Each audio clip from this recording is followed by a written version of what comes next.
আসসালামু আলাইকুম ভাই বোনেরা, সবাই আমার ইসলাম ইসলাম ভাই বোনেরা যত আছেন, আজকে সবাই তোমরা জানেন যে 5 কলমা আছে। আমার ইসলাম ধর্ম 5 কলমা আছে। কলমার ভিতরে আজকে আমরা এক কলমা পড়ি, তোমাকে শোনামো আর ওটার অর্থটাও কয়া দেবো। তোমার শোনার জন্য ইনশাল্লাহ আমার সাথে থাকো, আমরা ওটা কমো।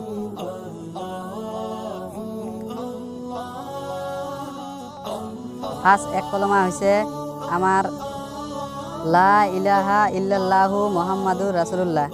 এর অর্থ হয়েছে আল্লাহ তাআলা ছাড়া অন্য কোনো অবশ্যই নেই। হযরত মুহাম্মদ সাল্লাল্লাহু আলাইহি ওয়াসাল্লাম তার প্রতি বান্দা ও রাসূল। তার মানে আমার রসুল আল্লাহ ছাড়া, সাল্লাল্লাহু আলাইহি ওয়াসাল্লাম ছাড়া আমার আর কেউ নাই।